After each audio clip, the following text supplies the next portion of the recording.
Xitoy taratqulardagi xabarlarga qaraganda, ishg'ol ostidagi Sharq Turkiston Xitoy diktatori Shi Jinpingning birlikka kelgan milliy kimlik yaratish nishonini amalga oshirish uchun millatlararo birlashishga ilhom beradigan hukumat siyosatini yo'lga qo'ygan tunji rayon bo'lgan.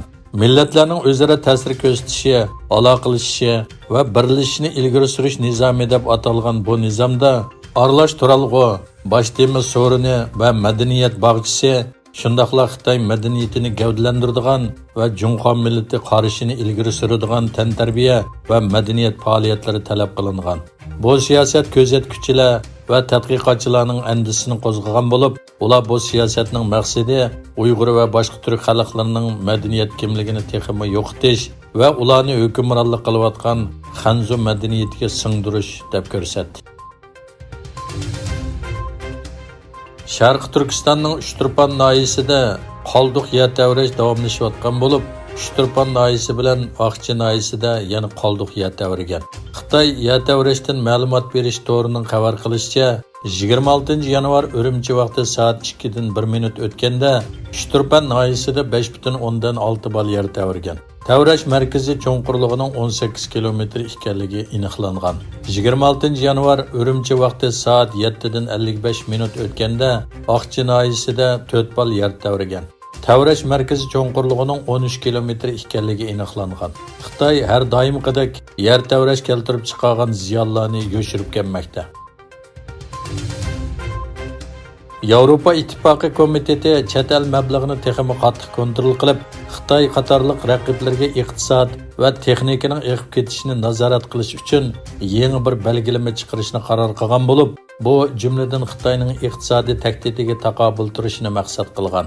Reuters agentligi va Bloomberg agentligining xabariga qaraganda, aloqador tuzatish kirgizishda chet el mablag'ini tekshirish doirasi kengaytirilib, Yevropadagi chet el shirkatlarini o'z ichiga olgan barliq chet el mablag' silish turlarini o'z ichiga oladi ekan. Shuning bilan birga Yevropa ittifoqi harbiy va xalq texnikasining taraqqiyotiga mablag' bilan ta'minlaydi ekan. Prezident nomzodi bo'lgan Amerikaning sobiq prezidenti Donald Trump Xitoy haqida yangi planlarni tuzmoqda. Washington Post gazetining bu planni biladigan 3 kishining so'zini naql keltirib xabar qilishicha, Donald Trump maslahatchilariga agar bu yilgi saylovda g'alaba qilsa, Xitoydan import qilinadigan barliq mahsulotlardan 60% tambojni beji elishni xohlaydiganligini aytgan.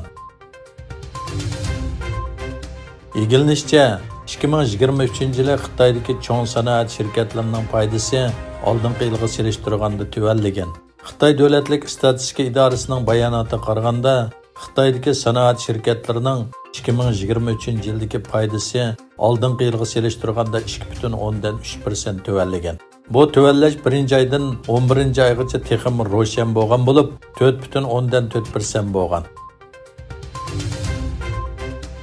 Amerika Markaziy qo'mondonlik organi Iordaniyaning Suriya chegarasidagi Amerika qarovulxonasining ushquchisiz aeroplan hujumiga uchirganligini, hujumda 3 Amerika askarining qazo qilganligini, kam deganda 25 askarning yaralanganligini xabar qildi.